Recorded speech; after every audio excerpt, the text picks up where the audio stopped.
Et si un disque noir apparaissait derrière Neptune demain matin? Aussitôt, plusieurs cartes célestes deviendraient fausses. Pourtant, personne ne verrait ce monde directement. Sa gravité parlerait avant sa lumière. Des comètes changeraient légèrement de trajectoire. Des étoiles sembleraient trembler derrière une masse invisible. Puis, les observatoires compareraient leurs anciennes images. Un même point manquerait partout. Cette absence serait plus inquiétante qu'une découverte brillante, car un monde proche devrait déjà être visible. La réponse pourrait venir d'un endroit totalement inattendu. Sous l'Antarctique, une ligne sombre pose déjà cette question. Elle ressemble à une montagne enterrée. Pourtant, l'eau y monte contre la pente.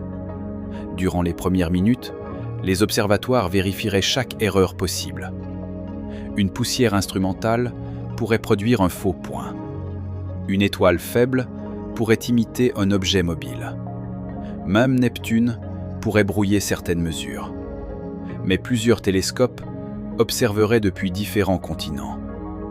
Le déplacement apparent resterait identique. La masse inconnue courberait légèrement les trajectoires voisines. Elle ralentirait certains corps, puis accélérerait leur retour. Ces variations seraient minuscules, mais répétées. Notre planète cachée serait beaucoup plus lointaine. Elle recevrait donc très peu de lumière solaire. Sa surface pourrait rester presque noire. Des nuages glacés absorberaient encore davantage son reflet. Ainsi, sa présence apparaîtrait surtout dans les calculs. Mais cette masse inconnue serait-elle vraiment une planète? Pendant la première heure, les astronomes rouvriraient les anciennes archives. Ils suivraient des objets glacés au-delà de Neptune. Leurs orbites ne formeraient pas un désordre parfait. Certaines pointeraient étrangement vers une même région. Cette convergence pourrait révéler une attraction commune. Cependant, une sélection imparfaite produit aussi des alignements trompeurs. Les télescopes regardent mieux certaines zones que d'autres. La poussière galactique masque également de vastes directions. Une planète pourrait donc se cacher derrière notre propre galaxie.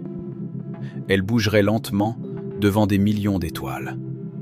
Son mouvement semblerait presque immobile durant plusieurs nuits. Le premier indice fiable viendrait alors du temps. Chaque année, sa position apparente dessinerait une minuscule boucle. Cette parallaxe prouverait sa proximité, mais elle ne révélerait toujours pas sa nature exacte. Durant les premières heures, aucune marée géante n'envahirait les côtes. Le ciel ne changerait pas brusquement. Les satellites continueraient leurs orbites habituelles. Une planète très lointaine exerce une attraction extrêmement faible ici. Même massive, elle tirerait presque également sur toute la Terre. Or, les catastrophes exigent surtout une différence d'attraction.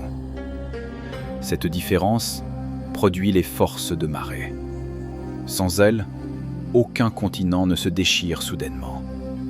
Le premier impact serait donc scientifique, pas apocalyptique. Les modèles du système solaire devraient tous être recalculés. Les navigateurs spatiaux corrigeraient certaines trajectoires futures. Les éphémérides gagneraient un nouvel acteur. Puis, une question plus personnelle surgirait. Cette planète pourrait-elle envoyer des comètes vers la Terre? La réponse dépendrait de son passé, pas seulement de sa présence. Au premier jour, les chercheurs estimeraient sa masse. Ils compareraient des milliers d'orbites lointaines. Une seule perturbation ne suffirait jamais. Plusieurs objets devraient subir la même influence. Une telle planète dépasserait largement notre monde. Pourtant, elle resterait plus petite que Neptune. Son atmosphère pourrait contenir hydrogène, hélium et méthane. Sa chaleur interne traverserait lentement ces nuages. Cette chaleur offrirait une deuxième méthode de détection. Les instruments infrarouges chercheraient une faible source thermique. Mais une surprise compliquerait cette chasse. Une planète froide ressemble parfois à une naine brune lointaine. Sa couleur seule ne donnerait donc aucune certitude. Il faudrait mesurer simultanément mouvement, distance et attraction. Alors seulement, le point obscur deviendrait un monde. C'est ici que l'Antarctique apporte un avertissement décisif. Sous la glace, les cartes radars montrent des lignes sombres. Certaines furent d'abord interprétées comme des reliefs rocheux. Cette conclusion paraissait logique. Une crête enterrée renvoie fortement certaines ondes. Elle peut également guider la glace environnante. Mais le forage révèle parfois une autre structure. La ligne devient un chenal rempli d'eau. Plus étrange encore, cette eau semble remonter la pente rocheuse. Aucune planète cachée n'inverse pourtant la gravité terrestre. Le secret vient de la pression glaciaire. Une calotte épaisse écrase l'eau située dessous. Cette pression crée un potentiel hydraulique différent. L'eau suit ce potentiel, pas seulement l'attitude du rocher. Elle peut donc monter localement, tout en perdant son énergie. L'apparente impossibilité disparaît, mais laisse une leçon essentielle. Une ligne mystérieuse ne prouve jamais l'explication la plus spectaculaire. Sous l'Antarctique, la glace déforme notre intuition. Dans l'espace, la distance produit exactement le même piège. Un regroupement orbital peut imiter une planète. Une erreur d'observation peut fabriquer ce regroupement. Même une masse dispersée pourrait perturber plusieurs objets. Il faudrait donc éliminer chaque explication concurrente. Les astronomes testeraient d'abord les biais statistiques. Ensuite, ils chercheraient des interactions avec Neptune. Ils compareraient aussi les passages d'anciennes comètes. Puis viendrait le test le plus difficile. La planète supposée devrait prédire une perturbation encore inconnue. Si cette prédiction apparaissait ensuite, l'hypothèse gagnerait énormément. Sinon, le mystérieux alignement pourrait disparaître. Comme la rivière Antarctique, le relief apparent changerait de nature. Durant la première semaine, la recherche couvrirait une immense zone. Chaque image contiendrait des milliers de points lumineux. Les étoiles lointaines resteraient fixes. Les astéroïdes proches bougeraient rapidement. Notre planète cachée avancerait entre ces deux comportements. Son déplacement serait lent, régulier, presque imperceptible. Des images séparées révéleraient pourtant ce glissement. La difficulté viendrait surtout de sa faible luminosité. 2 fois plus loin signifie 4 fois moins d'éclairage. Mais le reflet subit aussi le voyage du retour. Une planète très éloignée devient donc dramatiquement plus sombre. Elle pourrait être immense, sans dépasser une étoile poussiéreuse. Le ciel nocturne ne serait pas vide. Il serait simplement trop encombré pour montrer facilement l'intruse. Et cette semaine ne fournirait peut-être toujours aucun portrait net. Au premier mois, les calculs commenceraient à raconter son histoire. Une orbite presque circulaire suggérerait une formation ancienne. Une orbite très allongée raconterait plutôt une rencontre violente. La planète pourrait avoir été projetée vers l'extérieur. Jupiter ou Saturne auraient pu modifier sa route primitive. Elle aurait ensuite survécu dans une région froide. Une autre possibilité serait plus étrange. Le Soleil aurait capturé un monde errant. Cette capture reste difficile sans troisième partenaire. Une étoile voisine aurait peut-être participé autrefois. Mais ces rencontres laissent des signatures orbitales particulières. L'inclinaison du nouvel objet deviendrait alors cruciale. Une orbite fortement penchée défierait les modèles classiques. Elle indiquerait un système solaire anciennement plus chaotique. Et ce chaos pourrait concerner directement les comètes actuelles. Une planète lointaine ne lancerait pas immédiatement des rochers vers nous. Ces perturbations demanderaient des milliers d'orbites locales. Dans cette région, chaque révolution dure extrêmement longtemps. Les objets glacés recevraient de petites poussées répétées. Certaines orbites deviendraient plus étirées. D'autres basculeraient au-dessus du plan planétaire. Quelques comètes finiraient par plonger vers le Soleil. Mais Jupiter pourrait ensuite les capturer ou les éjecter. Notre planète cachée serait donc parfois une menace. Elle pourrait aussi nettoyer certaines régions. Le résultat dépendrait de sa masse et son inclinaison. Aucun simple rôle protecteur ne conviendrait. Ce monde agirait comme un lent distributeur orbital. Ses décisions apparentes prendraient des millions d'années. Le vrai danger ne serait donc pas demain. Il serait inscrit dans l'architecture du ciel. Et si l'objet se trouvait beaucoup plus près, alors la situation changerait brutalement. Les planètes connues montreraient déjà des écarts mesurables. Mars dériverait légèrement par rapport aux prévisions. Saturne trahirait surtout cette attraction supplémentaire. Les sondes lointaines subiraient aussi une accélération inexpliquée. Une masse proche ne pourrait rester cachée longtemps. Elle modifierait même la position du centre solaire. Le Soleil effectuerait un mouvement réflexe autour de ce centre. Les étoiles voisines sembleraient alors décalées périodiquement. Les observatoires détecteraient cette oscillation. Cependant, les séismes ne commenceraient pas automatiquement. Une attraction uniforme déplace une planète entière. Elle ne broie pas forcément sa croûte. Seul un passage réellement proche créerait des marées destructrices. Or, pareil passage rendrait l'objet impossible à cacher. Après plusieurs mois, une hypothèse encore plus déroutante apparaîtrait. Et si la masse n'était pas une planète ? Un petit trou noir primordial pourrait produire une attraction comparable. Il n'émettrait pratiquement aucune lumière. Son environnement resterait souvent vide. Contrairement aux images populaires, il n'aspirerait pas tout. À grande distance, sa gravité imiterait n'importe quelle masse équivalente. La différence apparaîtrait lors d'un passage devant une étoile. Sa gravité amplifierait temporairement cette lumière. Ce phénomène s'appelle une microlentille gravitationnelle. Mais l'alignement devrait être extrêmement précis. Il pourrait ne jamais survenir durant nos observations. Une planète sombre pourrait aussi produire un effet similaire. Il faudrait alors chercher sa chaleur propre. Si aucune chaleur n'apparaissait, le mystère deviendrait bien plus profond. Le premier portrait direct changerait enfin la situation. Un point bleu ne serait pourtant pas garanti. À cette distance, les gaz pourraient devenir liquides ou glacés.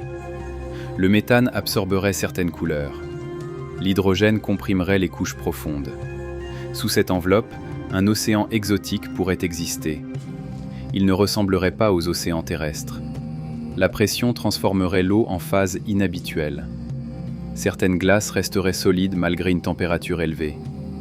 Plus bas, un noyau rocheux libérerait encore de la chaleur. Cette énergie alimenterait peut-être une météo lente. Des tempêtes pourraient durer des décennies. La lumière solaire resterait trop faible pour rythmer des saisons familières.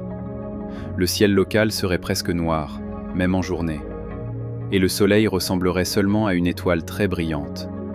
La découverte modifierait ensuite notre définition du voisinage. Aujourd'hui, nous imaginons une frontière après Neptune. En réalité, cette frontière contient plusieurs populations glacées. Certaines forment une ceinture relativement aplatie. D'autres occupent un nuage beaucoup plus lointain. Une nouvelle planète relierait peut-être ces deux régions. Elle expliquerait certaines inclinaisons extrêmes. Mais elle créerait probablement de nouvelles anomalies. Chaque solution orbitale devrait correspondre à toutes les observations. Une planète trop massive perturberait Neptune excessivement. Une planète trop légère n'organiserait pas les petits corps. Une orbite trop proche aurait déjà été repérée.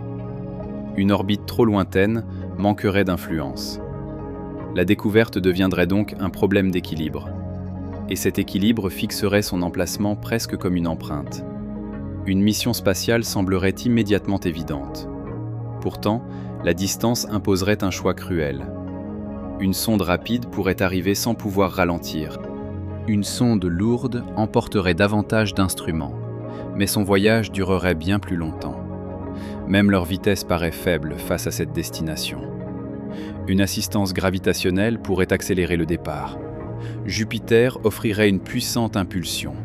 Cependant, son alignement favorable ne revient pas constamment. Une voile lumineuse proposerait une autre solution. Des faisceaux terrestres pourraient pousser une sonde minuscule. Mais son orientation deviendrait extrêmement délicate. le moindre écart grandirait pendant le trajet. Et aucune réparation ne serait possible au-delà des planètes géantes. Le premier survol révélerait peut-être le détail le plus inattendu. Cette planète pourrait posséder des lunes. Leur mouvement mesurerait précisément sa masse. Leur surface enregistrerait aussi l'histoire des impacts. Une lune chauffée par les marées pourrait cacher un océan. Même loin du Soleil, cette énergie resterait possible. L'attraction planétaire étirerait régulièrement son intérieur. La roche produirait alors de la chaleur. Nous chercherions donc la vie très loin de la zone tempérée. Pas forcément en surface. Un océan sombre suffirait pour bouleverser nos priorités. Cependant, aucune preuve biologique ne serait garantie. Des molécules complexes pourraient venir sans organisme. Le véritable bouleversement serait ailleurs.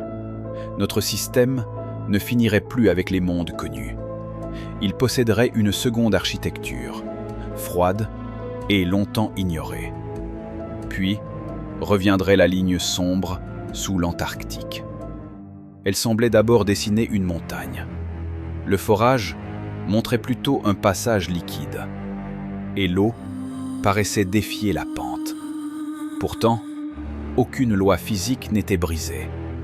Nous avions simplement regardé la mauvaise pente. La roche montait, mais la pression diminuait ailleurs. Dans le ciel, la même erreur nous guette. Nous cherchons une lumière, alors que l'indice pourrait être gravitationnel. Nous cherchons un point, alors que l'empreinte couvre des orbites. Nous cherchons une catastrophe, alors que l'effet reste lent. La planète cachée ne provoquerait probablement aucun premier jour dramatique. Elle réécrirait plutôt des milliards d'années silencieuses. Son existence expliquerait peut-être plusieurs anomalies, ou elle révélerait que nos anomalies viennent d'autre chose. Voilà le résultat surprenant si cette découverte continuait. Le nouveau monde ne serait pas seulement un objet supplémentaire. Il deviendrait un test pour toutes nos méthodes. Sa gravité devrait expliquer les anciennes trajectoires. Sa lumière devrait correspondre à sa distance. Sa chaleur devrait révéler sa composition. Son orbite devrait raconter une histoire cohérente.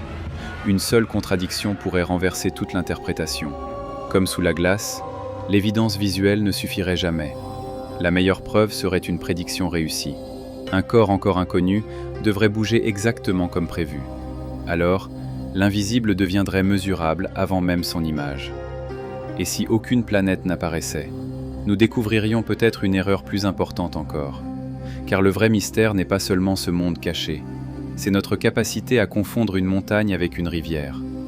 Alors, quelle autre planète dessinons-nous déjà sans la reconnaître ?